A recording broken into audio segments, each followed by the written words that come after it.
Have you ever just felt, totally overwhelmed by all the fitness advice out there? Like one day it's some miracle pill, the next day there's this internet guru promising six-pack abs overnight. Oh, definitely. And then your friend swears by some like liquid detox diet. Exactly. It's enough to make you just throw your hands up, Yeah. especially if you've maybe tried to lose weight and then it just comes right back, or you feel like you're just constantly fighting your own body. It's a really common frustration, and honestly, it often preys on that desire we all have for a quick fix.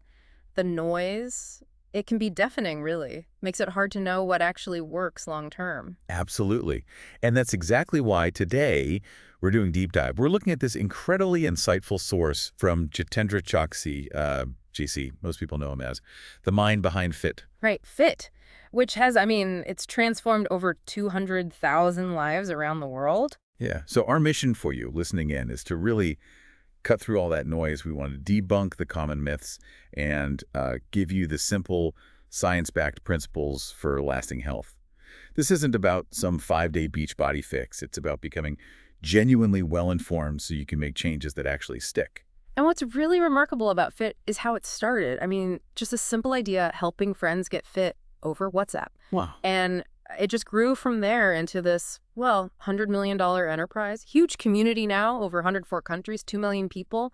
It's really this amazing example of democratizing fitness just through education. I'm really excited about this one because JC's approach feels so practical, and it's all rooted in science. So, okay, let's unpack this. Let's start with JC's own story because that really sets the scene for the whole FITS philosophy. Yeah, his background is key. He talks really openly about his childhood, being an obese kid from a pretty humble background and the fears that came with that.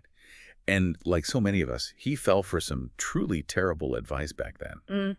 Things like drinking 2 liters of raw cow's milk a day. Wow. Cutting out rice completely, doing 10,000 sit-ups. Yeah. Just crazy stuff. And what's fascinating is how relatable that is, right? Because later, when he moved to the city, he ran into the more common fitness lies, fasted cardio, ditching egg yolks, the whole olive oil versus ghee debate. Right. And even though he lost weight, he actually lost muscle, felt terrible, and his metabolism kind of tanked. So losing weight but feeling worse, that's a tough spot to be in. What was the trigger? What made him go from that frustration to really digging into the science instead of just trying another diet? Well, that experience, feeling terrible despite the weight loss, that was his wake-up call. He realized his own desire for quick results had, clouded his judgment. So he went on this intense quest for truth, really digging into the research. And that quest is what led him straight to founding Fittr. His explicit goal was to fight what he calls the epidemic of misinformation and outright lies. The stuff you see from wellness gurus, social media, even mainstream news sometimes. Yeah, it's everywhere. So the core Fittr idea is simple. Educate people about what really works based on science. Identify the myths. Give people support to change their lifestyle sustainably, not based on big claims or fad tips. And crucially, in the beginning, all the advice in the community. Totally free. That's an amazing backstory for a $100 million company. Just starting from a place of wanting to share real knowledge. Okay, so let's pivot to the science then.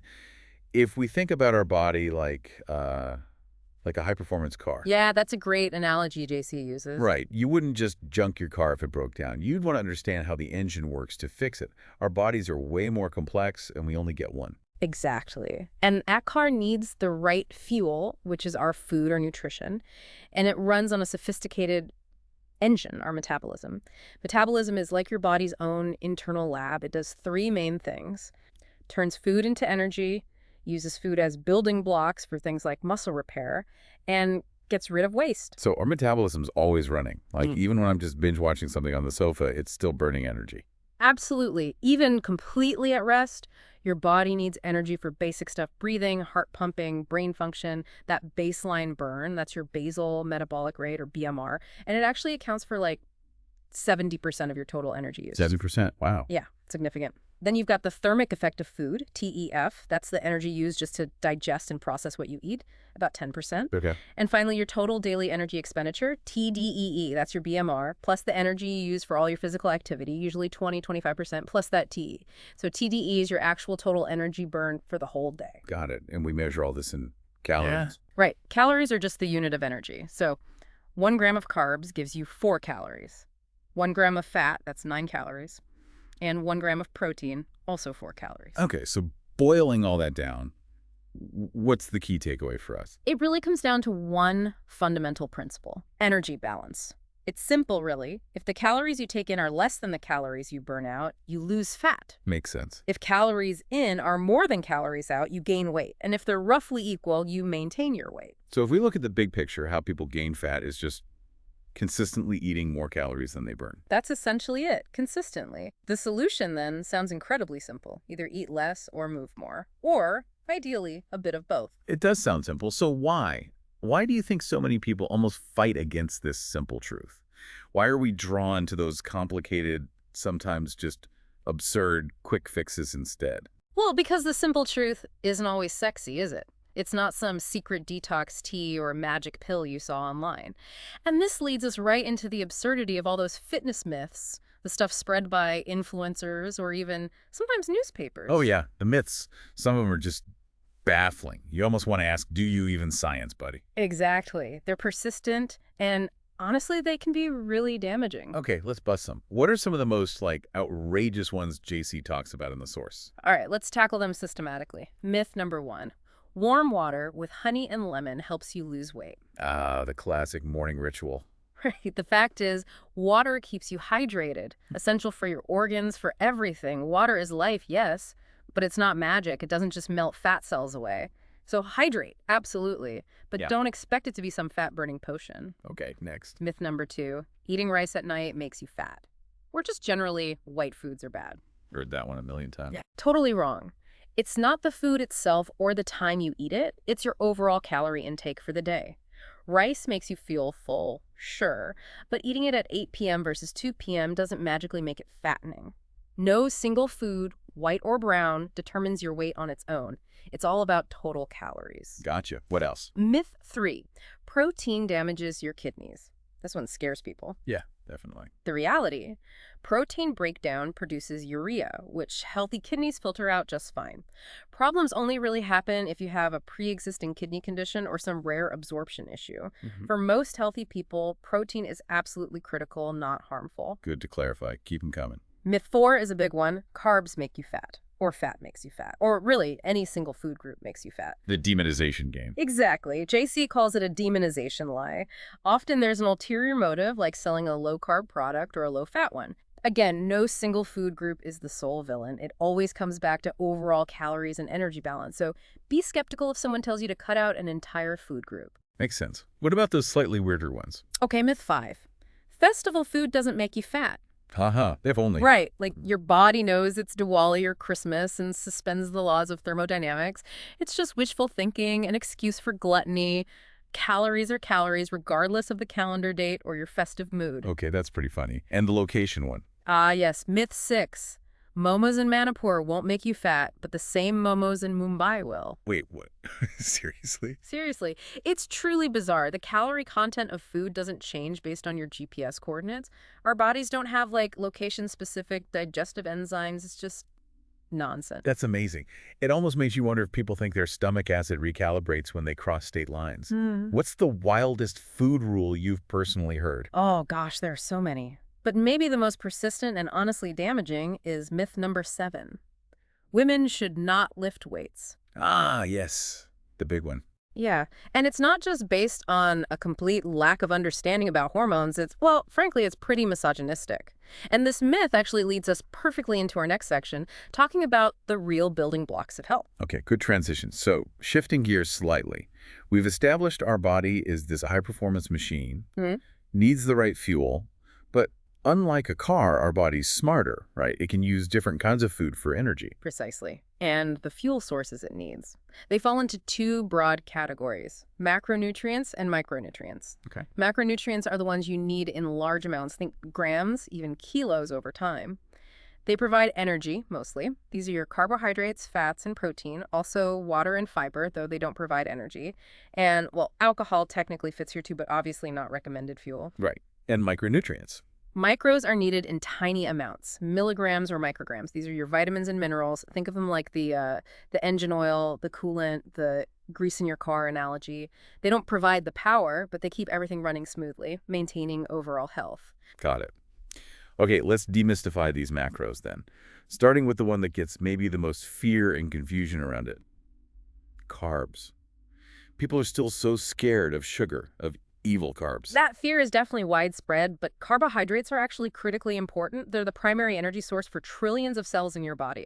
Now, we talk about simple carbs, which break down fast, and complex carbs, which break down slower. But here's the key. Neither type is inherently bad. So things like glycemic index, GI, glycemic load, Yeah. people talk about those a lot. Yeah, and those describe how quickly carbs raise your blood sugar. They get demonized too, but honestly, their role needs to be seen within your overall energy balance. For most healthy people, focusing on total calories and getting balanced meals is way more important than obsessing over GI scores. Your body stores this energy as glucose, which is in your bloodstream, and glycogen, which is stored in your liver and muscles. Okay. And there are hormones involved in managing all this. Absolutely. You've got these buddy cops from your pancreas, insulin and glucagon. Insulin steps in when blood sugar gets high, telling your cells to open up and absorb the glucose. Glucagon does the opposite.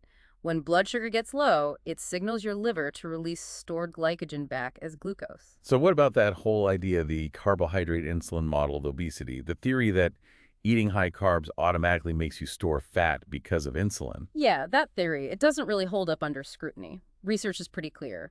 When you keep total calories and protein the same, low-carb diets aren't inherently better for fat loss than higher-carb diets. Overall, calories matter most. So insulin spikes aren't necessarily bad? Not inherently, no. Bigger meals cause bigger insulin responses. That's normal and dose-dependent. It's only really a problem if your overall intake consistently exceeds your body's energy needs, your TDEE. The key thing to understand is your body wants to keep blood sugar balanced. These hormones are doing their job. Managing your overall calorie and carb intake helps them work efficiently, avoids those big energy crashes. Okay, that clarifies a lot about carbs. Let's talk fats then.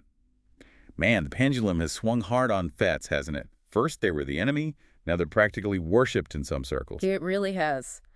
So when we talk fats, we mean lipids. This includes triglycerides, cholesterol, and phospholipids. Triglycerides are the main form of fat stored in our body in adipose tissue. And here's a slightly scary thought JC mentions. Your body can actually create an unlimited number of fat cells to store excess calories. Theoretically, there's no upper limit to fat storage. Yikes. We also need essential fatty acids like omega-3s and omega-6s, which our bodies can't make, so we have to get them from food. And then there's the whole saturated versus unsaturated fat debate. It's ongoing, and the truth is usually somewhere in the middle, not black and white. Which raises that big question about cholesterol. Is it really the bad guy it's made out to be? That's such an important question. Despite its terrible reputation, cholesterol is actually vital. It's an antioxidant. It's a key part of every single cell membrane in your body, especially brain and nerve cells. It's needed to make essential hormones like sex hormones and adrenal hormones. It helps with digestion, metabolizing fat-soluble vitamins. So our body makes it. Yes, your body makes its own cholesterol and is actually pretty smart about regulating it. The real issue isn't the cholesterol molecule itself, it's the carriers. These tiny transport vehicles like HDL, LDL, VLDL, triglycerides getting damaged or oxidized. Oxidized by what? Things like smoking, chronic stress, persistently high blood sugar, pollution. Yeah. When these carriers get damaged, that's when they contribute to problems like plaque buildup in arteries. So the solution isn't just blindly trying to lower cholesterol numbers, it's about reducing the factors that cause that oxidation. That makes so much more sense. Yeah. It's about the environment, not just the molecule itself. Okay, now, protein, often called the building block of health, of utmost value. This feels really important. It absolutely is. Protein's main job isn't really providing energy, it's about building and repairing tissues. Muscle, obviously, but also hair, nails, skin, organs. It's critical. And unfortunately, as JC points out, many people, especially in India perhaps, are actually protein deficient. Okay, and protein is made of amino acids. Right. There are about 20 amino acids, and 9 of them are essential, meaning your body can't make them, you must get them from food. Things like eggs, chicken, fish, meat, they're called complete proteins because they contain all 9 essential amino acids in good proportions. What about for vegetarians? That's a common concern. For vegetarians, soya is actually the only complete plant-based protein source, however. You can absolutely get all essential amino acids by using smart food combinations. Think rice and beans or dal and roti. Combining different plant sources over the course of the day works. JC highlights a case study, Anupam Adarsh Mishra, who built an amazing physique on a purely vegetarian diet, lots of soya, rice, dal paneer. That's fantastic. Proof it can be done. So how do we actually know if we're getting quality protein? Good question. We measure protein quality by how well our body can actually digest and use the amino acids. There are scores like biological value, BV, or the PDCAA score. But the powerful takeaway for you listening: don't just track grams of protein, think about the source. Aim for those complete proteins, or be smart about combining your plant sources. Getting all those essential building blocks is what really fuels muscle growth and repair. And this affects muscle building directly. Yes, hugely.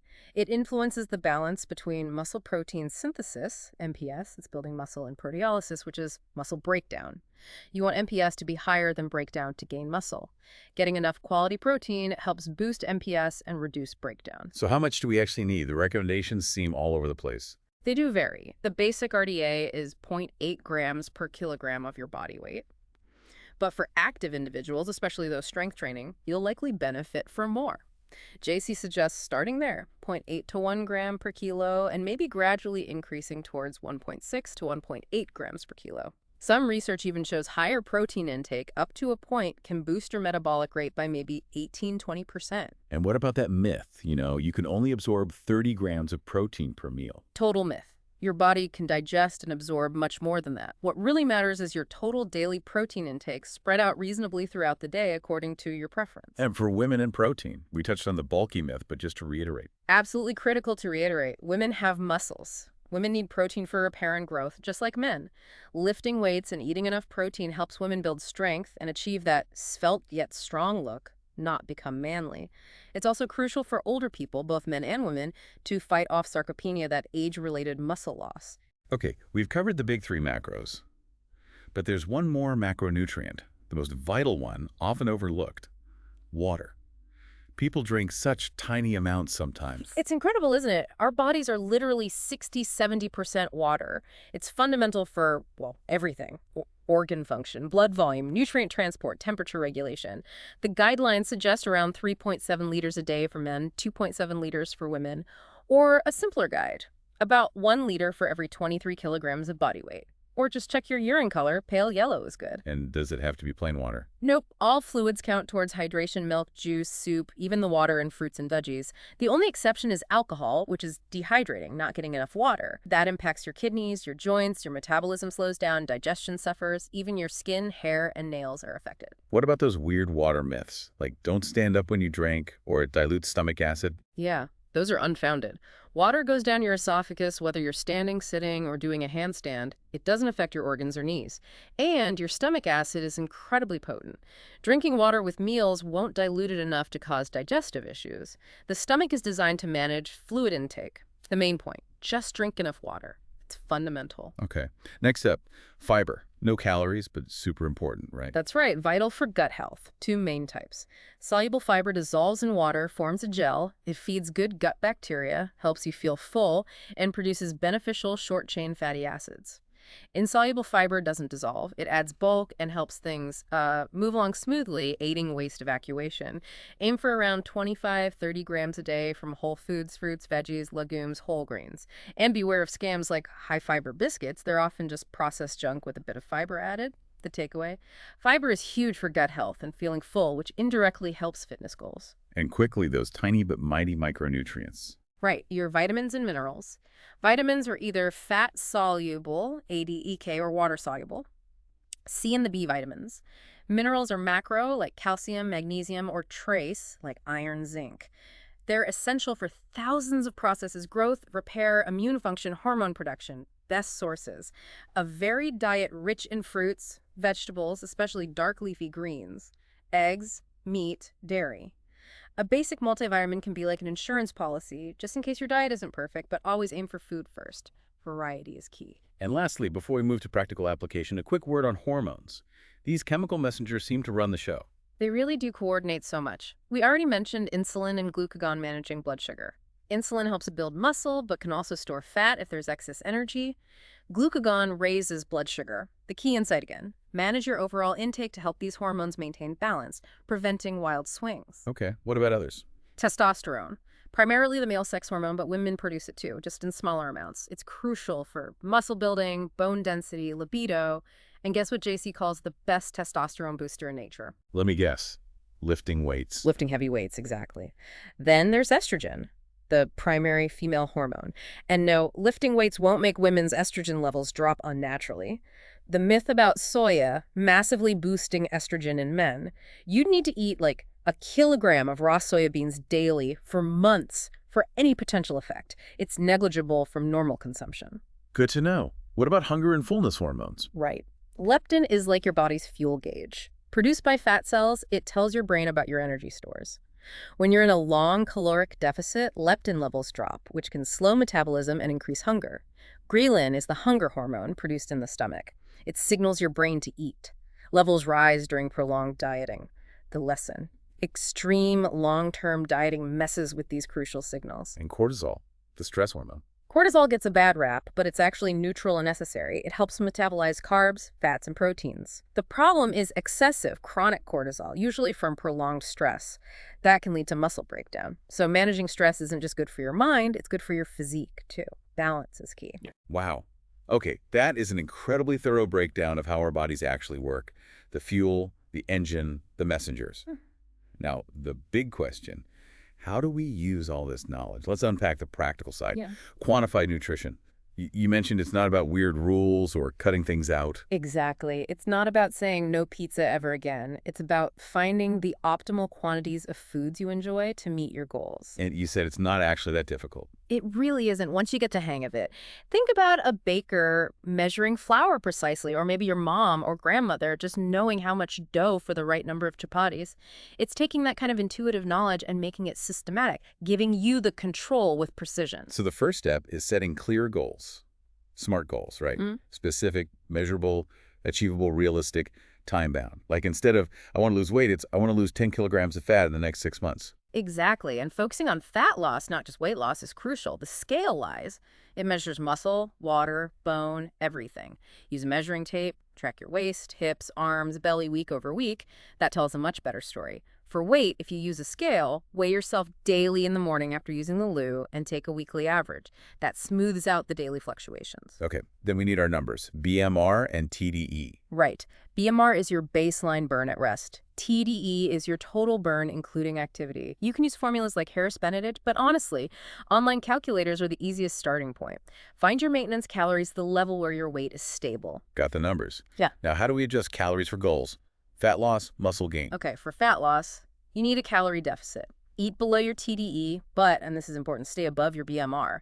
A moderate deficit, maybe 200, 300 calories below TDE per day, is usually best. Why not go lower for faster results? Because going too low for too long can backfire. It can slow your metabolism, lead to muscle loss, nutrient deficiencies, hair loss, low energy, low sex drive. Sustainable is key. For muscle gain, you need a caloric surplus. Eat above your TDEE. And for maintenance, just eat at your TDEE. Makes sense. Once we have the total calories, how do we figure out the macros, the protein, carbs, and fats? Always set your protein first. Aim for that range we discussed. Start maybe 0.8 to 1 gram per kilo of body weight, potentially working up to 1.6 to 1.8 grams per kilo. Protein is key for preserving muscle during fat loss and building it during gain. Okay, protein first, then what? Then take the remaining calories and divide them between carbohydrates and fats based on what you prefer. Seriously, sustainability is everything. If you hate low carb, don't force it. If you prefer higher fats, fine. Just make sure you hit minimums, maybe 1 gram of carbs per kilo and 0.5 grams of fat per kilo, roughly. Can you give a quick example? Sure. Yeah. Let's say someone weighs 77 kilograms and their target is 1,600 calories for fat loss. Protein goal might be 1.8 kilograms. That's about 138 g protein, which is 552 calories. That leaves 148 calories, 1,600, 552. They could split that maybe 40% carbs, 60% fat, or 50-50, whatever they prefer, as long as they hit those minimums.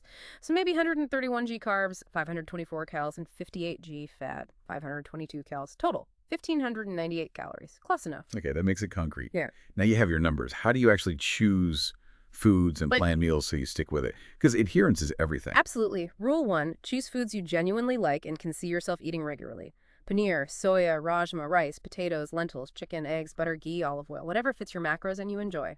Rule 2, convenience matters. Foods should be reasonably easy to make, pack, and store. This is where meal prep becomes a lifesaver. Cook bigger batches. Rule 3, choose foods that are easy to find and swap. If you run out of rice, oats work. No eggs, maybe cheese or paneer. Flexibility helps. And when dividing your macros into meals, Forget the myths about eating 6 times a day or fasting for specific windows unless you want to. What truly matters is hitting your daily calorie and macro targets. Fit the meals around your schedule. Got it. What about practical tips like weighing food? Do you need special equipment? Okay, practical do's and don'ts. Do invest in a basic kitchen scale. It's pretty essential for accuracy, at least initially. A good nonstick pan and measuring spoons also help. Do measure foods uncooked whenever possible because cooking changes volume and weight unpredictably. Okay, measure uncooked. What don't we need to count obsessively? Don't stress about counting calories from dry spices. Leafy green vegetables like spinach or lettuce or the fiber grams themselves, they contribute negligible calories or aid elimination. But do count things like sauces, oils, wet condiments, starchy vegetables like potatoes or corn. Be systematic. Okay, this sounds doable, but I can hear listeners thinking. Life is busy, cooking for family, traveling all the time. How do I fit this in? Totally valid concerns, but there are solutions. Cooking for family.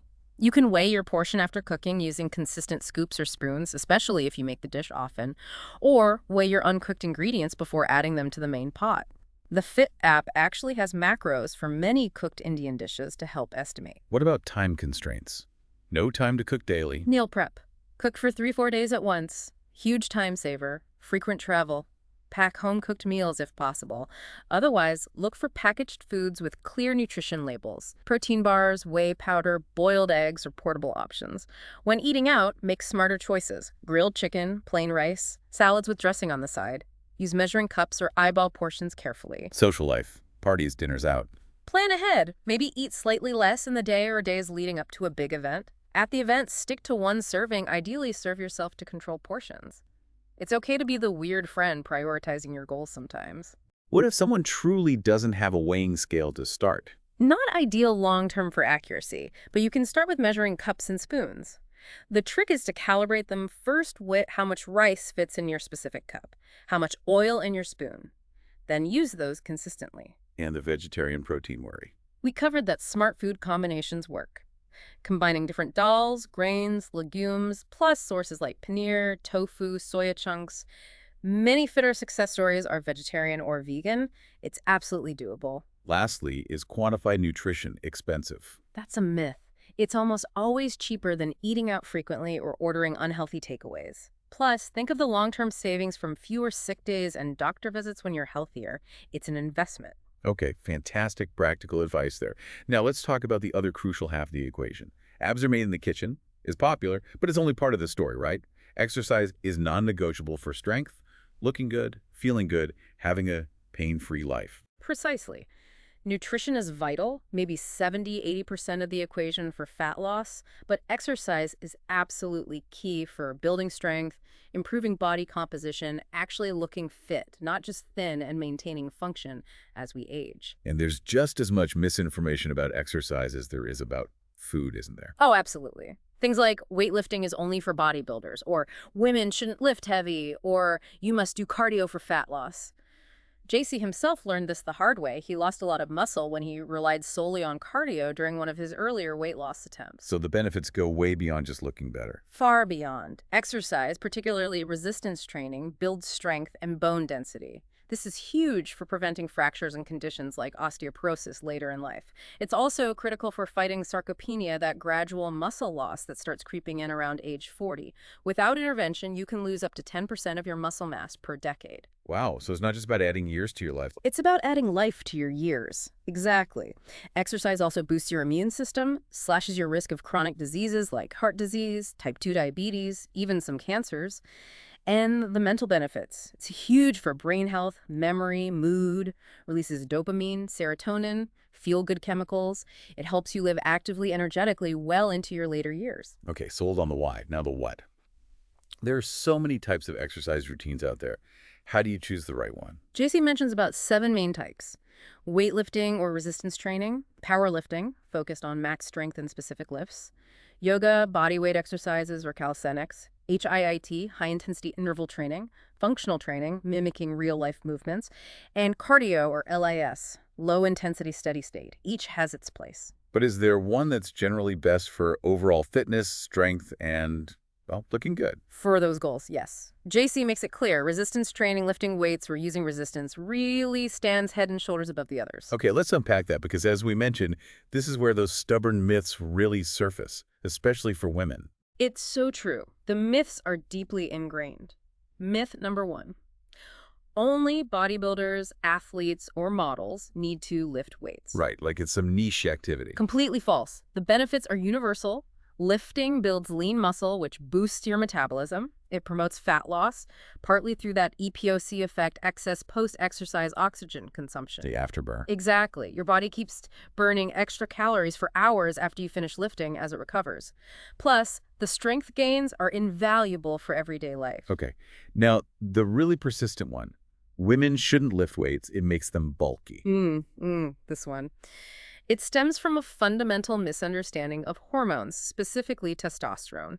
Women simply do not produce enough testosterone naturally to build huge, bulky muscles like men. So women can build muscle. Absolutely. They have similar percentage muscle gain potential relative to their starting point as men, but because their baseline muscle mass and testosterone are lower, this translates visually to a leaner, stronger, more toned or svelte physique, not looking like She-Hulk. JC shared an anecdote about his grandmother. Yes. A powerful one. His grandmother apparently lifted heavy grinding stones and pestles daily as part of her chores well into her 70s, and she remained fit, supple, strong, and not the least bit manly. He also mentions Karuna Katwani, a 57-year-old Fittr client, a grandmother who lost 14-kilogram lifting weights and looks fantastic, nothing like the Hulk. That's great. And lifting is crucial for older adults, too. Critically important. It directly combats osteoporosis, brittle bones, and sarcopenia, muscle loss. Maintaining strength and bone density is key for quality of life, independence, and preventing falls as we age. And it's truly never too late to start reaping these benefits. Okay, so resistance training is the winner for general fitness. What are the key principles to make sure our exercise plan is actually effective and sustainable? JC outlines 5 core principles. First, specificity. Your exercises need to match your goals. If you want fat loss, your training should support that. Second, individuality. What works for your friend won't necessarily work perfectly for you. Genetics, lifestyle, history, it all plays a role.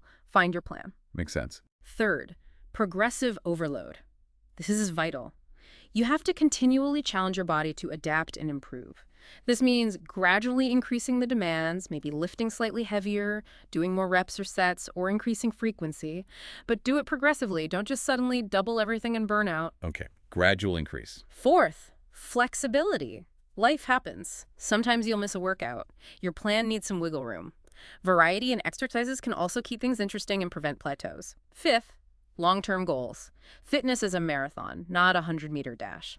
Consistency over months and years is what counts. That includes adequate rest and listening to your body to avoid overtraining and injuries. Principles clear. Now, how do we actually build a workout plan, especially if you're a beginner? Okay, structure first. An effective workout usually has 4 parts. 1, a warm-up. 5-10 minutes of dynamic stretching, light cardio, maybe some very light sets of your first exercise. 2, conditioning. The main part, 30-60 minutes focused on your exercises with good form. 3, hydration, sipping water throughout. 4, cool down, 5-10 minutes of static stretching for flexibility. Tips for beginners specifically. It can be intimidating. Definitely. Tip 1, focus on form above all else. Watch videos, maybe hire a trainer for a few sessions if you can. Bad form leads to injury. Tip 2, stick to the same basic workout plan for a decent period, maybe 6 to 8 weeks. This helps you build strength consistently on those movements. Tip 3, start slow and steady. Use lighter weights or easier exercise variations. Tip 4, if you're in a gym, machine-based exercises can be good initially as they support posture. Tip 5, choose a weight where the last couple of reps feel slightly difficult, but absolutely no ego lifting. Leave your ego at the door. Good advice. Also, don't skip exercises you find hard. Find an alternative if needed. Don't rush through reps, and aim to train at least 2 muscle groups per session rather than just focusing on one. What about organizing the week? Those workout splits people talk about. Yeah, splits are just ways to divide up muscle groups. Common ones include push-pull legs, pushing muscles like chest, shoulders, triceps one day, pulling muscles like back, biceps next, legs third, or upper body, lower body, or full body workouts done maybe 3 times a week. Or the classic bro split, like chest and triceps, back and biceps, legs and shoulders. The best split depends on your frequency and goals. In terms like volume, intensity, frequency. Okay, frequency is how often you train, 3 days a week. Intensity is how heavy you lift, the load or weight. Volume is the total amount of work, usually calculated as sets x reps x weight. For beginners aiming for muscle building, hypertrophy, JC suggests maybe 6-12 total sets per muscle group per week, typically working in the 6-15 rep range. How heavy should that weight be? You said challenging. A good rule of thumb is to pick a weight where you feel like you could maybe do one more rep at the end of your set, but you stop just short of complete failure.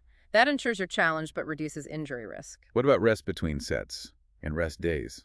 Sleep. Rest intervals between sets are usually 60-90 seconds for muscle growth, maybe up to 2 minutes for heavier strength work to allow better recovery for the next set. Rest days are crucial for recovery and growth. Beginners might train one day, rest the next. Active rest like walking is fine. And sleep. Aim for 7-8 hours. Exercise is stress. Sleep is when your body repairs and rebuilds. Listen to your body. If you're genuinely exhausted or sore, take an extra rest day. Okay, great advice for gym goers. But what if you work out from home? No equipment. The pandemic really proved how effective home workouts can be. You use your own body weight as resistance. Push-ups, squats, lunges, planks, rows, using a towel around a door handle. There are tons of options. How do you structure a home workout? Same principles apply. Assess your fitness level. Make sure you include exercises for all major muscle groups over the week: pushing, pulling, legs, core. Maybe schedule the hardest exercises first. And crucially, apply progressive overload. How? Do more reps or sets over time. Slow down the tempo of exercises. Reduce rest time. Find harder variations. Example, incline push-ups to regular push-ups to decline push-ups. Use household items for added weight water bottles, backpacks filled with books. A simple upper-lower split works well at home too. No equipment is absolutely no excuse. Fantastic. Okay, let's tackle the final frontier. Supplements. This area feels particularly full of hype, confusing claims, that inorganic craze you mentioned, and maybe even some outright lies. It is absolutely a minefield. And the first most important thing JC emphasizes is this. Supplements are meant to supplement your diet. They are not a replacement for whole foods. Fundamentally, nobody needs to take supplements. Okay, that's a strong statement. It is. They can be an aid, maybe a convenience, helpful for filling specific gaps or boosting performance in certain situations, but they are categorically not a panacea for your poor health choices. Proper nutrition from real food and consistent exercise always come first. Got it. But some are actually helpful, backed by science. Yes, a few have solid evidence behind them. Let's run through the main ones JC mentions. First, whey protein. The classic post-workout shake. Right. It's simply a byproduct of cheese making, a convenient way to boost your protein intake and hit your macros. Comes in different forms. Concentrate, least processed, cheapest. Isolate, more filtered, less lactose fat. Hydrolysate, partially broken down, fastest digesting, most expensive. Any myths about whey? Yeah, the idea you shouldn't have more than 1 or 2 scoops a day. Myth. It's safe, it's just processed food, essentially. Also, that anabolic window myth, needing it within 20 minutes of training, largely debunked. Total daily protein matters more. Take it whenever is convenient. Whey is just a tool. Okay. What else is generally helpful? Multivitamins. Can be a decent insurance policy against deficiencies if your diet isn't always perfect. Fish oil, specifically EPA and DHA. These are essential omega-3 fatty acids, good for heart health, brain function, mood, potentially body composition. Zinc, an essential mineral involved in hundreds of enzyme reactions, immune function, cell replication, testosterone production. Deficiency is fairly common. What about pre-workout stuff like caffeine? Yeah. And vitamin D? Caffeine is probably the most common pre-workout aid. It works, suppresses tiredness, improves focus and performance, but your body adapts, so you might need more over time or need to cycle off it. Vitamin D3. Extremely important, and deficiency is very common, especially in places with less sun exposure. Crucial for bone health, immunity, hormone regulation. JC strongly recommends getting your levels tested before supplementing, as too much vitamin D can also be harmful. Okay, testing first for D3. What about vitamin C? Vitamin C, a potent antioxidant, water-soluble. Good for immune support. Collagen formation may help regulate cortisol. It won't necessarily prevent a cold, but might shorten the duration slightly. And then there's the king of supplements. Creatine. Creatine monohydrate, probably the most researched sports supplement out there. It's naturally found in meat and fish, and our bodies make some. Supplementing increases the stores in your muscles, which helps produce energy rapidly during short bursts of intense activity, like lifting weights or sprinting. It reliably improves strength, power output, and helps build muscle mass. Is it safe? People worry about kidneys, hair loss. It's one of the safest supplements available for long-term use in healthy individuals. The kidney scare is largely unfounded for people with healthy kidneys. The hair loss link is tenuous at best, based on one small study needing replication. You can do a loading phase, higher dose for 5-7 days, or just take a standard dose, 3-5G daily. Both work. Just make sure to drink plenty of water as it draws water into muscle cells. Okay, that covers the common science-backed ones. What about the Ayurvedic or all-natural supplements? Any merit there? JC highlights a few traditional ingredients that do have some decent research behind them. Ashwagandha. This is an adaptogen, meaning it helps your body cope with stress. Research suggests it can lower cortisol, potentially improve sleep, may increase testosterone slightly in specific groups, men doing strength training or infertile men, and might help with cholesterol and blood sugar. Interesting. What else? Safed muesli, sometimes called white gold, shows some potential as an aphrodisiac in animal studies and might have anti-inflammatory and stress-relieving properties. Turmeric, or rather its active compound curcumin, well known for its anti-inflammatory and antioxidant effects. The issue is bioavailability. Your body doesn't absorb plain curcumin very well. Taking it with piperine from black pepper significantly improves absorption. Got it. So some traditional herbs have promise. Now, the flip side, what are the supplements we should definitely avoid? The scams. JC said this section could be a book. Haha. Yeah, the list of ineffective supplements is long, but let's hit the big ones he calls out. Number 1, fat burners. The magic pills? Exactly. JC says they'll burn a hole in your pocket faster than they burn fat. For people who are significantly overweight, they're basically useless. For very lean individuals, maybe a tiny marginal effect, but not worth the cost or potential side effects. There are simply no shortcuts to fat loss. It requires a calorie deficit and exercise. End of story. Okay, fat burners are out. What else? Mass gainers. These are just high-calorie powders, usually maltodextrin, a cheap carb, and some protein. Nothing magical about them. You can get the same caloric surplus needed for weight gain by just eating more real food oats, bananas, peanut butter, milk, rice, chicken. And whole foods are healthier. Don't drink your calories unless you really struggle to eat enough. Consistent strength training is what builds muscle, not just powder. Right. Any others to avoid? Branched-chain amino acids, BCAAs. These are 3 specific essential amino acids. They became really popular, but the science is controversial. If you're already eating enough high-quality protein from whole foods or using whey protein, which naturally contains BCAAs and all other essential amino acids, then supplementing extra BCAAs is likely unnecessary and expensive. Your protein sources already cover it. So the final word on supplements, the bottom line. The bottom line is exactly what JC says. Proper nutrition from whole foods is still the key to good health and achieving your fitness goals. Supplements are, at best, secondary. Focus on getting your diet and exercise right first. They are a tiny, optional tool in a very large toolbox. Don't rely on them. We have covered an absolutely incredible amount of ground today. Seriously, from digging into how our bodies actually work, that whole engine and fuel analogy, busting those myths that just refuse to die. Yeah, the Momos and Manipur versus Mumbai one still gets me. Right.